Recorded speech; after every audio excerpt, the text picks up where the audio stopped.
We speak with Po-Shen Loh, an American professor of mathematics at Carnegie Mellon University. He is also the national coach of the United States International Math Olympiad team. Po-Shen shares how he believes, whether teaching in person or online, that we can never take the attention of students for granted. Yes. So, John, the big question now people are wondering at home is, how do we craft engaging lessons that can keep the attention of our students when we're up against TikTok, Instagram, and that huge list of other modern day distractions? Be sure to stick around and dive into this conversation on the Making Math Moments That Matter podcast with our guest today, Po-Shen Loh. Let's go.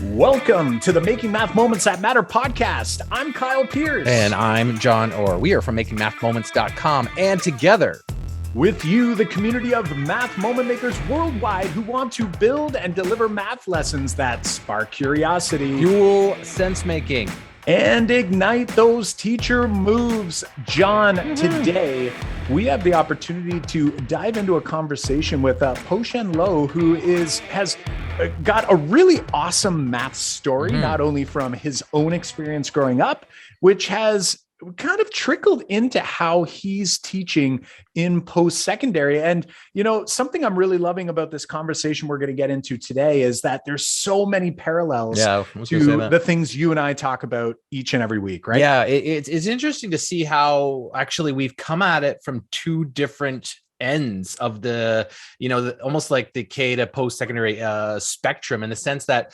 we modified our teaching plan. We called it in our past episodes the real flipped classroom, where we would take a problem and teach through a problem and have kids experience problem solving without you telling them how to do that. And we came at it from an end of constantly teaching students who hated math class, right? And who we always said there's got to be a better way to help engage these students, because it's like they come in just beaten down by math in the previous years. How can we help them see that math is more powerful than that, and they like it? How can we change that? And we've had a lot of success from that. So we came at it from that perspective, whereas Po-Shen Loh, from his own perspective, he's coming at it from like a math contest side of things, where he's like, I got to help kids learn how to problem solve, but we're coming at it from these really tough problems that we're diving into, in the almost like the extracurricular, the tough problems, the contest, and that's where he ended up coaching at the highest level you can for these problems. So we've come at it from two different sides of the spectrum, and it's like you said, there's some really nice parallels here. So let's not waste any more time here talking about that. Let's hear Po-Shen's side and his story. Awesome. Here we go, my friends. Hey there, Po-Shen. Thanks for joining us here on the Making Math Moments That Matter podcast. We are recording on December 27th. We're kind of cutting it close, because this episode is going to be coming out next week. I think. We had an opening here. We're sliding Po-Shen in. So Po-Shen, welcome to the Making Math Moments That Matter podcast. How are you doing this evening? Oh, I'm terrific. Thank you so much. I would say that on this particular day, talking about mathematics now, even in the middle of winter break, is a refreshing thing to do. Awesome stuff. Yes, we want to know a little bit more about you. For our audience, both John and I know of you and some of your work, but let everybody know where you're coming to us from, and give us a little bit of your math journey. What has helped kind of lead you to what you're doing these days? Oh, I'm here from Pittsburgh, Pennsylvania. That's because I'm a math professor at Carnegie Mellon University. My math journey, though, has gone through a bunch of different twists, primarily because of math competitions. I grew up in Madison, Wisconsin, and when I was young, I did math in school. But then at some point in middle school, I found math competitions, which were questions that you don't know how to do, and you haven't been prepared how to do. Right. And I'd say that has completely colored the way that I look at math, where even the way I teach it nowadays, it is all about, I think it's more important to help people learn how to solve a new problem that they've never seen before, as opposed to just practicing methods and following them so you can do all the problems you have seen before. Totally. That actually falls just, perfectly in line with what we have talked about so long here on the podcast about trying to teach perseverance, problem solving, and one way to do that, right, is just do what you just said. It's like you have to immerse kids into problems they don't know how to solve, and then you work through them together.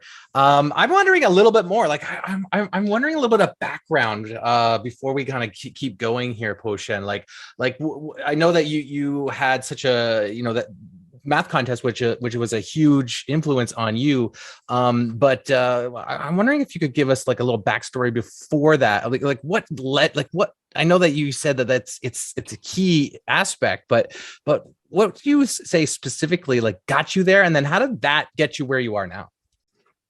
Well, when I was growing up, I did math in school, and somehow I happened to know how to do a little bit more math than my classmates, just because of the fact that my mother would teach me additional mathematics at home. So just because of that, I had some extra, and it just meant that when there were more arithmetic problems, I could do more arithmetic problems. But I would say that the skills that I had gotten from that experience at home were primarily standard things. And so any textbook problem, I would be able to do textbook arithmetic problems. That's why it was so interesting when I landed in middle school and I suddenly saw some questions that involved algebra, but they looked different from all the algebra problems I'd ever done before.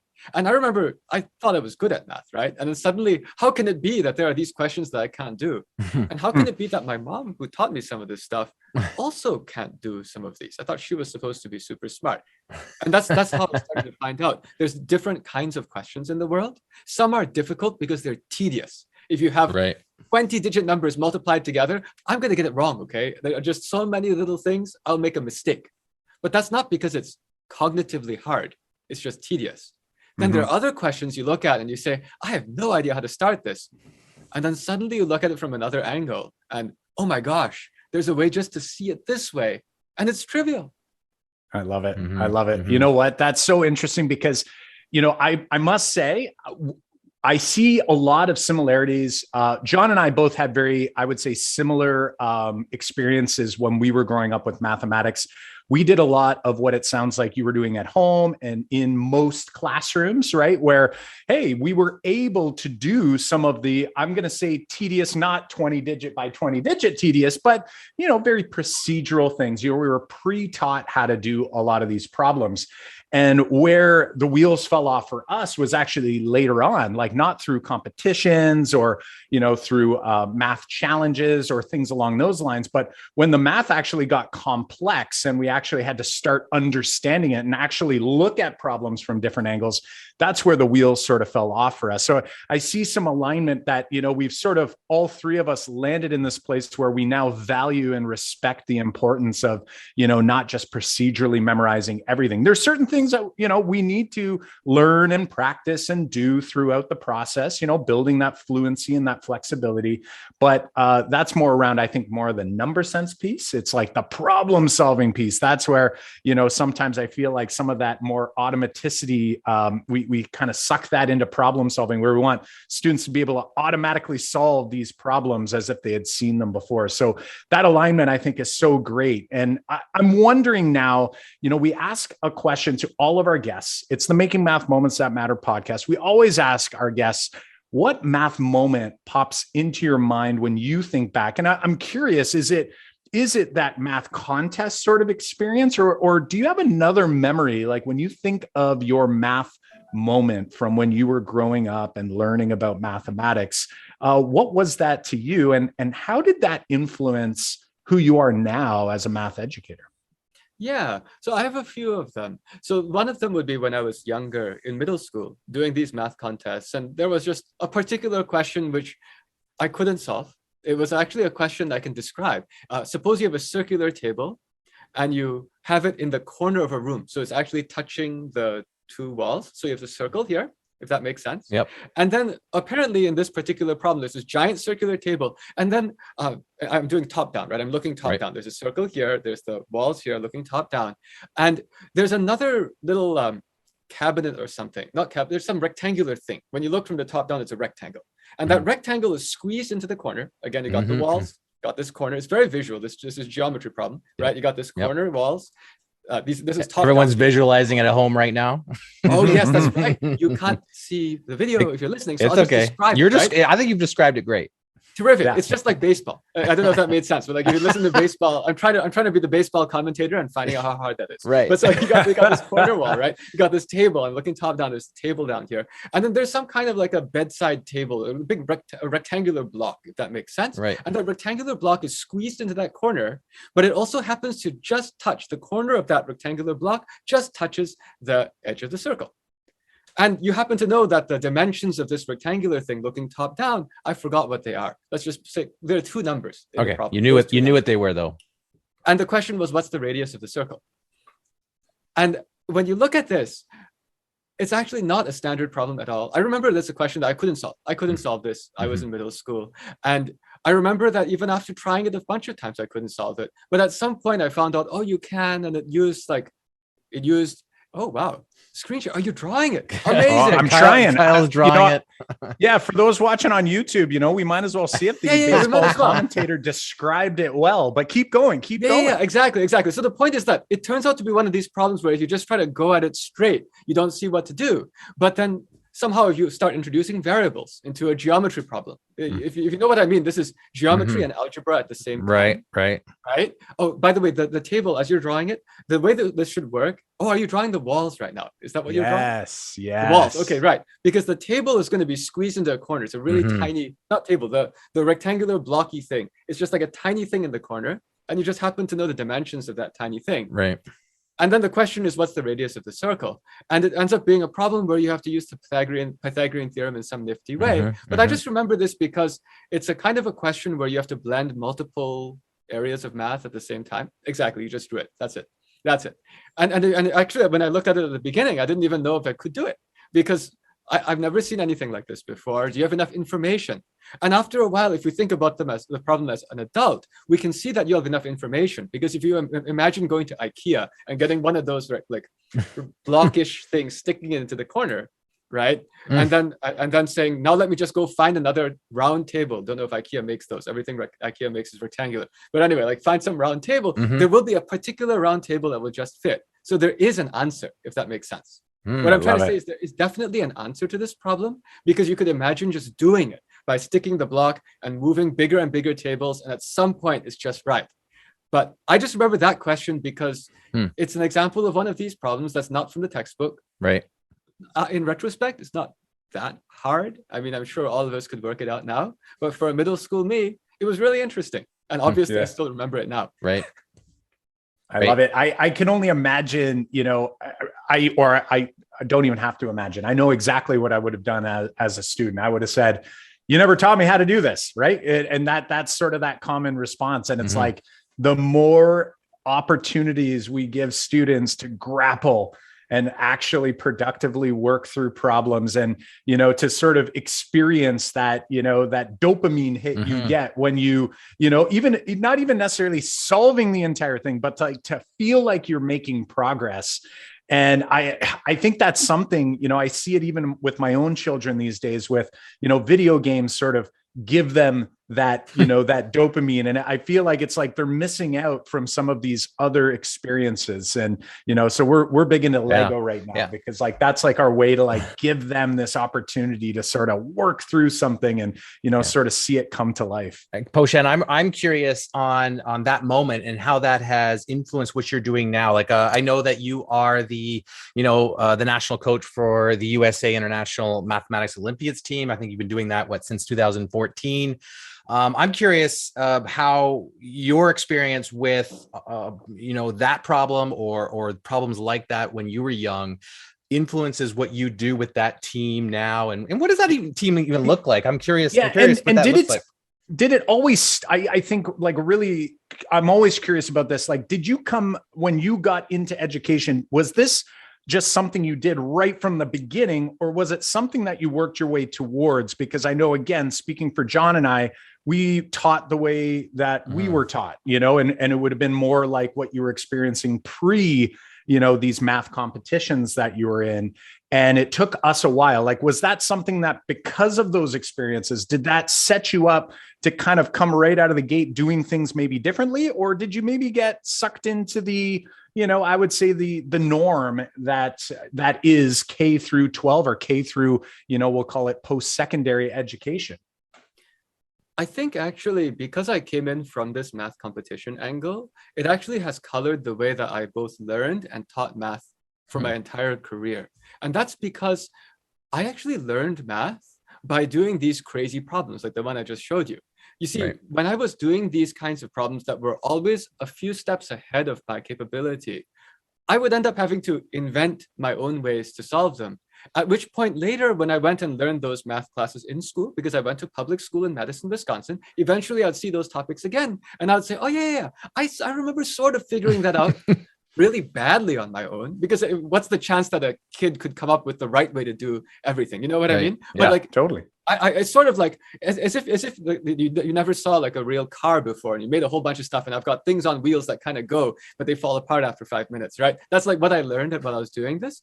But because I learned that way, I found out it's possible actually to learn a lot of math where the student is the one doing the discovering, where actually the way I learned math was entirely different from the traditional that you're talking about, because of the fact that I was always doing these challenge problems. So by the time I went to the class in school, I sort of had already been over that territory in a weird way. Right. And then actually also when I was a high school student, I went back to help volunteer and coach the middle school team.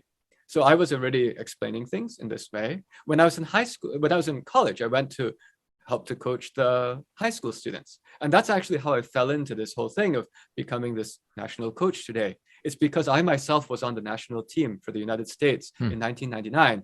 And then I just kind of stayed in the system, always keeping the next generation back, just the people about 4 years younger, with this particular angle that I had picked up. Nice. I'm wondering if you can give us a snapshot of that, what that looks like. What does the team look like? How does the team look like now, maybe after, post, mid COVID? How does all that look like? Give us kind of a run through for the listeners at home of what kind of the Olympiad team kind of does and what you do. Oh, sure. So this is it's the United States International Math Olympiad team. It's organized by the Mathematical Association of America, which you may have heard of. It's a big nonprofit organization that has been promoting all of this mathematics for 100 years. But so what they do with me is that we find these students through some competitions, which actually hopefully everyone will have their students register in. These are called the AMC, American Math Competitions. They're for high school students and middle school students. And if you do well in these, you get picked into this team. But I should say the biggest difference, there's not a huge difference between COVID and before COVID, because a lot of these students ended up learning a lot of things on their own anyway. Right. The kind of math you have to do to be on this team is mostly extracurricular stuff that you pick up. The biggest difference is between the team today and the team when I was on it. When I was on it, even I could be on the team. Like we weren't very smart. So back then there was no internet. You just were on the team if you kind of were a guy who was interested and could come up with ideas. Today you actually have to be pretty smart to be on the team. I bet. And you think about as well, like if you're interested in that idea, in that work, in that learning, that the internet is an endless pit. It could be of despair, but it could also be of very good things as well, right? Like if you're passionate about something, I always say the internet has exactly what you want if you know what you want to find. It's like it's very useless when you're just sort of aimlessly searching around, right? So I agree completely. I mean, I'd say that the internet is full of people who are trying to steal your attention because it's worth dollars to them. So there's actually an active role from various companies and various distractions on the internet trying to grab you in. But if you know what you want, you can go so far and pick up all kinds of information. And that's why a lot of the work I do nowadays is to try to build that up.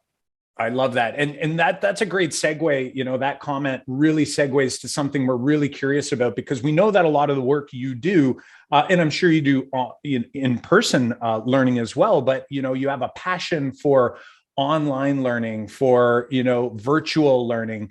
And, we've heard that you talk about engagement, and for John and I, just to give you a little backstory, like John and I believe and our 3-part framework we use in our K through 12 math classrooms are all about, sparking curiosity and fueling sense making. Like those are kind of the two things like we want to be doing. We don't just want to get their attention. We don't want to just steal their attention and then like make it gimmicky. We want to get their attention, much like your problem that you shared, where it's like it kind of sucks you in a little way. Like it's like, you sort of spark that curiosity, but then you're helping them to fuel sense making around some learning idea. And something we really liked about the work that you're doing is how important you believe and know engagement is in order to do online learning in an effective way. And it's even been said that you've got some ideas on how you might even be able to make learning mathematics online compete with like social media, like TikTok or, Instagram or whatever is next that students are kind of, falling down that rabbit hole. And I think you articulated it really well, where like the internet is so helpful if you're on that track to do something meaningful. But if you're just sort of flailing around, right? If you're just sort of like floating around and, being distracted and letting these distractions sort of take over your life, that could be really difficult, especially if you've been in this online learning environment. So like, tell us a little bit more about like, what does engagement sort of look like and sound like in an online math learning environment? Oh, wow. So I've thought about this a lot because I guess for me, it's actually inspired by offline. So it's ironic, even though what we're talking about is my work online. If you ask me, I would love to be in person, right in front. I am that kind of nothing beats it, right? Yeah. Right. So it's funny. And now I'm going to tell you all about these other things about online, but I want to say it's all inspired by a guy who likes nothing better than to be right in front of people in the thick of things. And I can tell you more about the things I've done there as a little preview. I spent last summer going and giving talks in 40 cities all throughout the United States in park shelters. Oh, nice. 2 months. And I was doing this because I wanted the in-person experience. I was going city to city to city. Groups of maybe 50 to 100 people per city would come. And so I did that to get my offline, like my right. In-person. But that's what's making me think about the online, because this is all being thought of by a person who actually really is active on the in-person, right? And so what I see you can do in person that you cannot do easily online is in person somehow they have to be there. they have to be there, and presumably they have to be looking at you because there's nothing else to look at. That's what the in-person has the advantage of. So you have a captive audience. But now you see, if you just take that for granted, you don't have to do anything. They're actually still there. And so now with the online, the game becomes, how do you actually not take that for granted anymore, given that they could easily have jumped off to somewhere else? This is inspired. And probably did. Sorry? And probably did. And probably did. And so this is inspired by my experience teaching at Carnegie Mellon University. See, that's a university now. The difference to me between teaching at a university and teaching K-12 is in the university, if the students can just bring their laptops and their phones, standard. Right. And by the way, if it's open, they're not taking notes. Right. So it's game over, right? Yeah. So what I mean is that many of us professors are used to teaching in classrooms, and oh my gosh, all these people have their laptops open, they're not paying attention. And furthermore, a lot of times, maybe the professors, we just think, well, we're here for the research anyway, maybe it doesn't matter so much, but I care because I like teaching. So then I would take it as a sport, as a game. And I have colleagues at my university who are like this too. And the game is called, can we convince you to actually pay attention? If you see what I'm saying is that I don't, even though although I previously said people, they're stuck, there's nothing else to do. That's true of K-12. That is not true of university. And so I was experimenting with this, how to get people to pay attention. And that's how it came about with the first go. So one of the things that I try to do that works both offline, like in person and online, is, well, it's good to be somehow engaging. And that's why I care so much about even the quality of what it looks like, what it sounds like. This is actually one reason why one of the latest things I've been doing, I was working with the people who helped to connect with you, outlier.org, simply because they were producing cinematic quality classes. And when they asked me if I wanted to be involved, I said, this sounded interesting. So one of the things I was doing was trying to find ways to bring, very high production quality and feel. But there was another thing I was trying to bring that you get mostly in person, which is inspired by improvisational comedy. So I had also been working on trying to get more people in the world interested in math. And at some point I worked with a PR agency to try to help make people more interested in math. The first thing they told me is, you're not very interesting. You need to learn how to communicate better. Go take improv comedy classes. I said, what's that? So actually, if there's one takeaway I want to make, I don't know exactly what the different backgrounds of your listeners are, but any of them who are active in education, I would give a big advice. If you take some improv comedy lessons, it just transforms the way that you teach. So Interesting. after I did that, my classes changed. I used to prepare for class. So I used to prepare for class, meaning that today I'm going to show you this. Here's how I'm going to do this problem.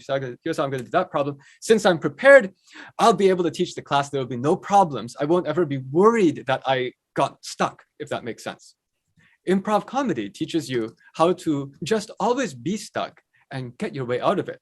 It's actually analogous to what I was just talking about with the learning style of doing math problems that are beyond your reach. So then suddenly the way that I started teaching all of my math classes, for example, at my university, it just turned into me saying, hey, everyone, we're going to try to do this problem today. Any ideas? I'm not going to tell you how to do it. Give me ideas. And if there's 40 people there, university classes are bigger, we'll figure it out by the hour. I'm sure of that. But then the game becomes somebody starts giving ideas, and I have to not only show you what is right, I need to show you why what is wrong, if that makes sense. This is another dimension that starts adding, because sometimes when you're learning, you see, okay, I guess I could do it this way, but why not that other way? The only way to find out is to stumble a while. And so this certainly made the added engagingness to the kinds of teaching that I was doing. And if you're trying to do this on Zoom, which I was doing for much of the pandemic for my university, this actually helped to make people actually come to class instead of just watching the pre-recording. Yeah. So what I'm hearing is that there's two big things that you kind of use in your in class, and one being the improvisational comedy class. And I think what you're saying is that helped you think on your feet. It helped you be dynamic. It helped you be, hey, I'm not just going to follow my script. Which is kind of like, I think, how a lot of us started becoming a math, when we became math teachers, is that I wrote out everything I wanted to say, but, we all eventually learned to put that away because it was more powerful to, be a human in our classes and bring in what kids are thinking along the way. And the other thing that you were saying was you were trying to be engaging. You wanted them to kind of be active. And I think that was important. And we talked about that before, like that was your experience as a student, kind of like getting into solving problems and then working through those strategies. I'm wondering if we want to dig a little bit, just a little bit deeper there, like how did I guess maybe I might have missed it, but I'm wondering, like, how did that translate into online learning, and like what were some of those elements that got them engaged? Like it was like, okay, we're going to solve this problem. It was for in your experience, Po-Shen, was it the fact that it was like, we're just going to like solve this problem, and the fact that was completely different to these students' experience in math class, because they were always probably like told, this is how you do this is how you do it, and you take notes. The fact that you've immersed them in problem solving, was that the engaging part for them, or was there some other elements? And then how did that translate online? Yeah, I think that the unpredictability of it and the feeling that you want to be part of it were definitely things that made people want to come to class. Again, I'm sort of saying this from the point of view of when we were all teaching online, and in my university, we recorded everything. So students have an option called "Don't come to class live." Right. And actually, many university students said that they preferred not to go to class live because they would just go and watch the recording at 2x speed. Right. I actually think a lot of K-12 students did the same thing. Oh, I'm sure. But so the point was, I was playing this game to myself of, okay, now the game is not called "Get You Off the Laptops." The game is called, will you actually come to my class? Because otherwise, it's kind of sad. There were people who were teaching and nobody came, very few people came live. And when the people came live, it was black, empty screens. Right.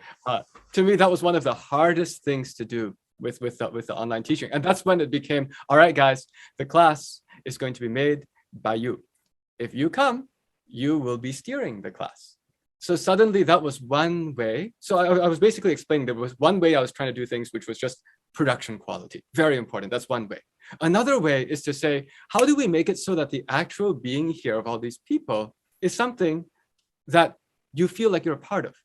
Mm-hmm. And so that's actually how I run this. And goodness knows, with this new Omicron, some of these universities are closing for the first few weeks. So I'm actually prepared. I'm going to do this again online, possibly in another week or two.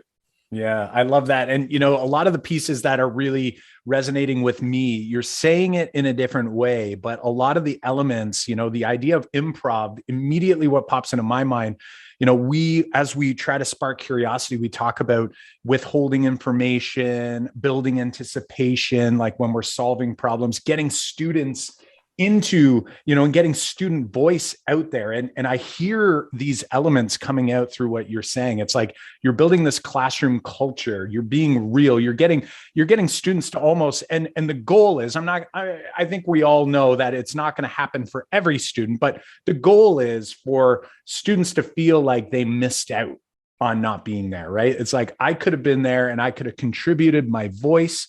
And it sounds like the way you're running the class is like, you're not going to just be there talking. You're not going to be the one up at the board who is just going to get through those 5 things that you had on your list from, you know, back in the day, we'll call it. John and I used to do the same thing. And now it becomes much more about who's in the room. And essentially, like, I'm wondering if you see, for those students who are attending, are you seeing how that's helping to differentiate for the students? Like, are you able to, like, I know for us, John and I feel like since we've sort of flipped the script on how we teach a little, we now feel like we're gaining all sorts of formative assessment information, not diagnostic information as well, but based on what they're saying initially, but then also like formatively as they're working through the problem. It's almost like we can kind of see where students are. We can notice a name where their thinking is and where I might need to sort of facilitate during a consolidation of a lesson. Like, how is that for you? Like, how has this been a learning experience for you in how you, like, through this process, are you now using this information in order to even, I guess, even get better at using this process with your students? Yes. So I actually feel this is very important. This is basically about getting off a track yourself, right? Mm-hmm. Basically what we're saying here is that if you just prepared something and you want to do that one thing, you have a track. If that track doesn't exactly match what the knowledge level is of the people that are watching, it's not going to work very well. But the difficulty is, how do you know whether you should get off the track or not? That's why sometimes you ask questions to say, does this make sense? Or here's a question. But for me, I find that if I just say, what do I do next? That's pretty good, because then there's no danger of, for example, in a PowerPoint, just pressing the next button, if that makes sense. Yeah, right. And today it's even more important because we have I'm sure that everyone I'm sure has seen that the post-COVID impact on people's understanding is that they might not be in the same place as the students who were their 1 year senior were the previous year, if that makes sense. I'm basically saying that people got set back somewhat in the learning. I bet. And you know, something I'm hearing as well, just in that last comment, this idea of the PowerPoint next button. Like, I used to rely on a very set, you know, I used PowerPoint for years. Then I used the software called Smart Notebook, but everything was so like, all right, I'm going to ask the group a question, but kids knew it's like, well, we're going to go to the next thing you want to go to anyway.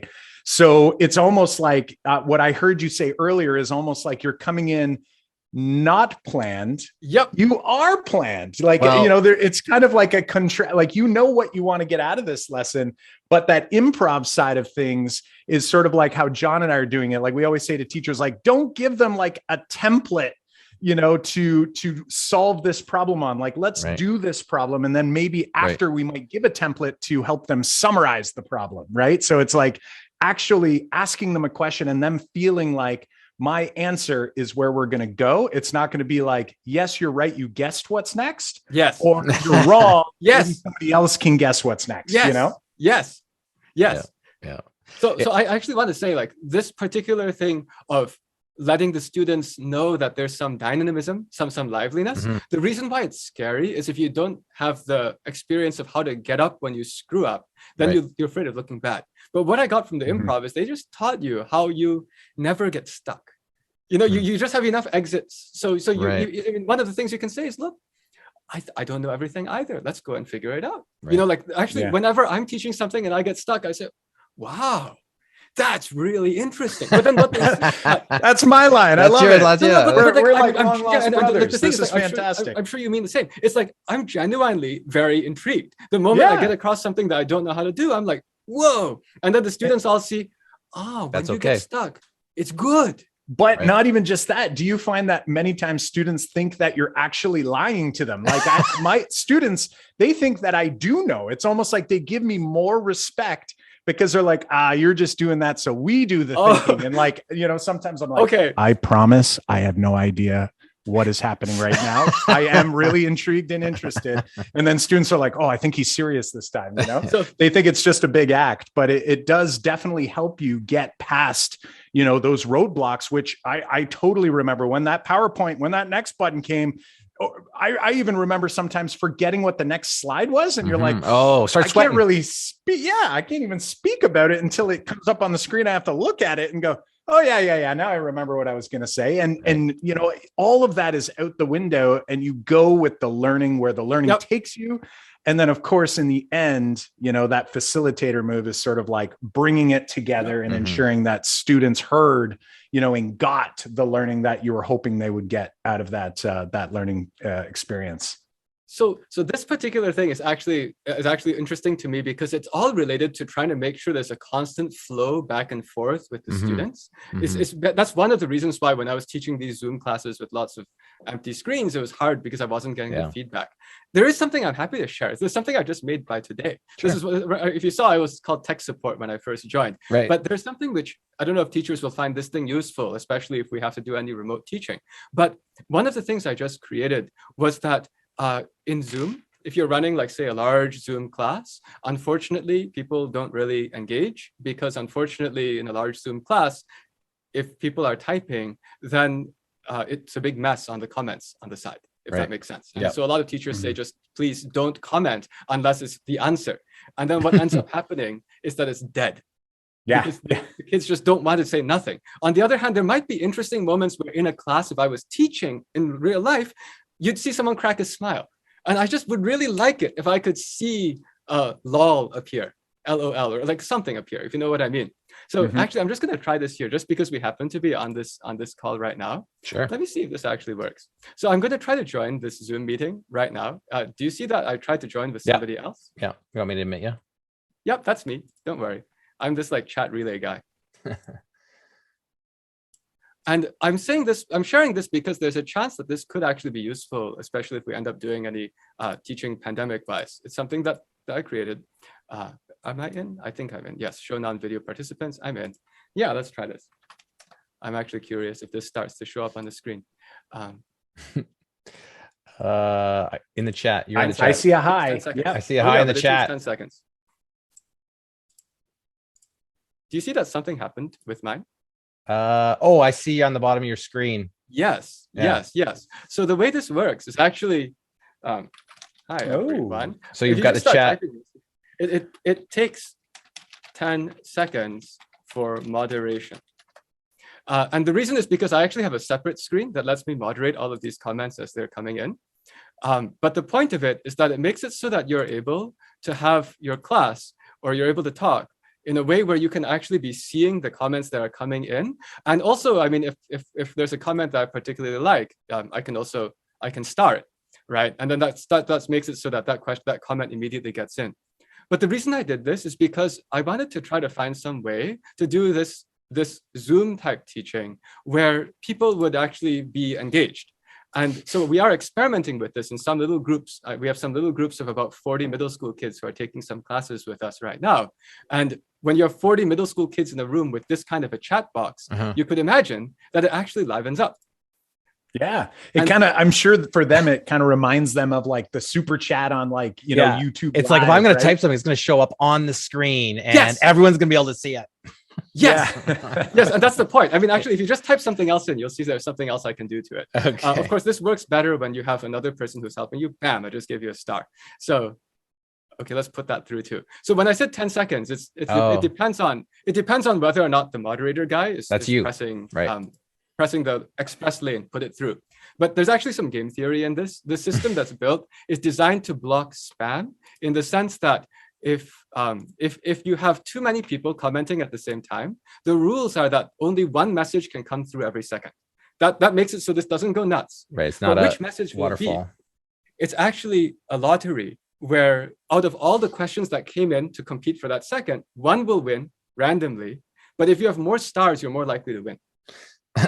Oh, nice. And if you have said lousy stuff, you've been X'd. There's a way in this thing to kill things. That drops your points. So it's actually a lottery of you're more likely to appear in the chat if you've said reasonably good things. I'm trying to work the game theory so that even the kids, this is like for middle school kids, right? The middle school kids, what do they really want? They want to see their name on the board. Right. Okay, that's what they want. And so how do you work into their mentality? You just make it so that the way that they get seen on the board is to say something that's like, relevant or fun or encouraging. And what we found out is then suddenly the kids aren't zoned out. Right. They're there. I like Super it. cool. Super I like cool. it.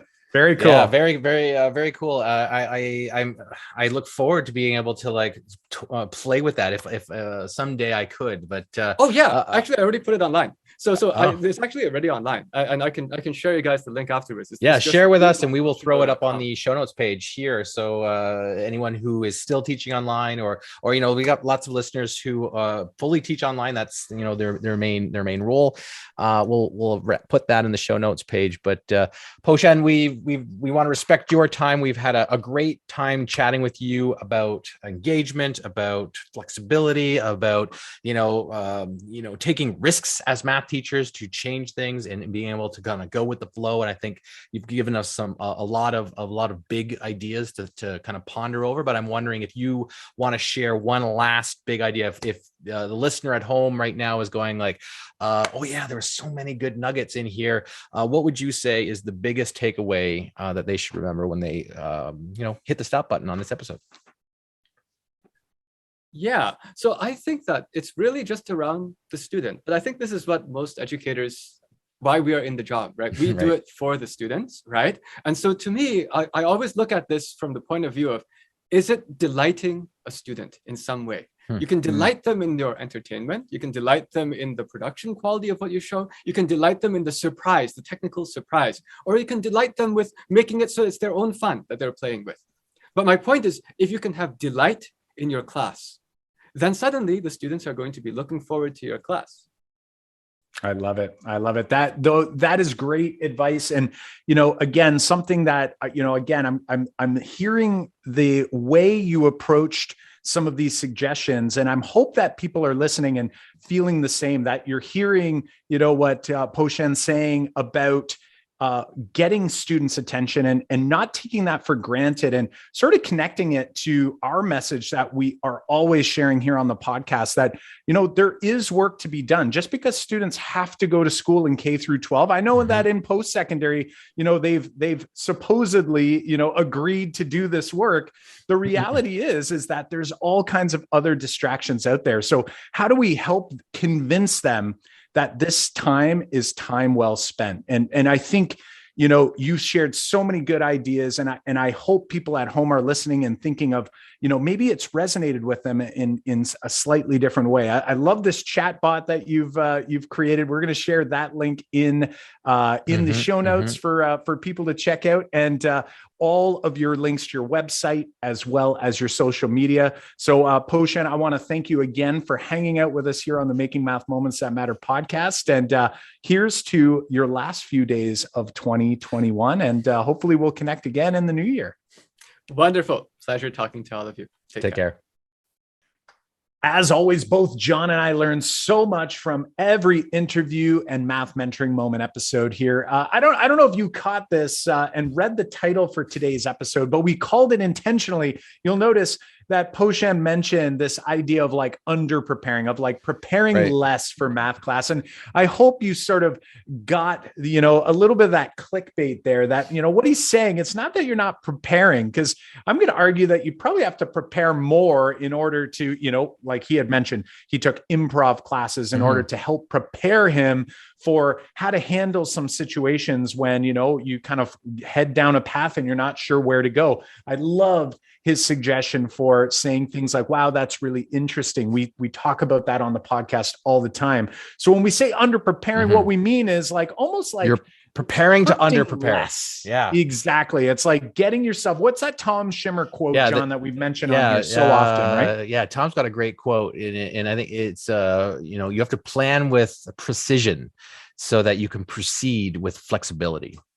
I love it. I love it. So it's sort of he's kind of coming at it from a little bit of a different perspective there, but it's really, they're saying the same thing here, is that we want to come in, we want students to feel like they're a part of this math community, that there's a reason that they came. And, that other piece I thought was really interesting about the recording is like, students are like, well, why would I show up if I could just listen in double time, right? Like they could do it in half the time. Well, guess what? If you're scripting everything and everything is just like next on a PowerPoint, or it's the next handout, or it's the next slide, whatever, students are like, it doesn't matter whether I'm here or not. Like, you don't see me. I am an anonymous person in this classroom environment.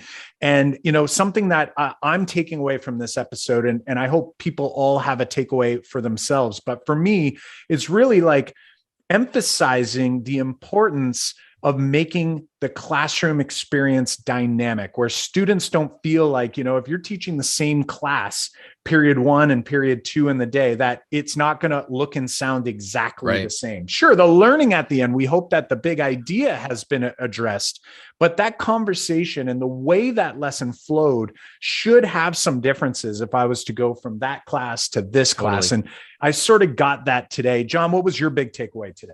Big takeaway for sure is again that quote that you talked about, is preparing to preparing so much to look like you're under prepared. And I know that we've got lots of resources, lots of episodes all on this idea. I think he kind of phrased it differently, the kind of the way he talked about working towards getting students to solve problems first, and then summarizing later. We've talked so much about that, so that was nice to hear it coming from a different way. So what are you guys doing to solidify and think about your takeaway? Sometimes I tend to listen to podcasts and then forget to do that, right? It's like and then it's kind of like all just kind of washed away. And so take a moment right now, think about what was a big takeaway for you. What can you change in your lessons for the next time, or maybe it's for the future, but you definitely want to kind of think about that. And if you need some help, hey, send us an email, or get us over on Twitter at Make Math Moments, and any of our social media accounts. We are there. We are answering those as well. Hit us up in the Facebook group, Math Makers K-12. Search that up if you aren't in there already. We're looking forward to hearing from you. Yeah. And if you haven't yet, hit that subscribe button on your favorite podcast platform. And most importantly, right now, we've got a lot going on YouTube. We have more and more subscribers each and every week. Do us a huge favor. If you found value, even if you're listening to the podcast, head over to YouTube, do us a favor, look for Make Math Moments, hit that subscribe button, hit the notification bell, and hit the like button, because that will tell YouTube that more math educators need to see and experience this content. So that would do us a huge solid, and we really appreciate it. Yeah. And show notes and links to resources from this episode. All of Po-Shen's resources can be found over on our show notes page, as well as the transcript from this episode at makemathmoments.com/episode 162. That's makemathmoments.com/episode 162. Well, my math moment maker friends, until next time, I'm Kyle Pierce. And I'm John Orr.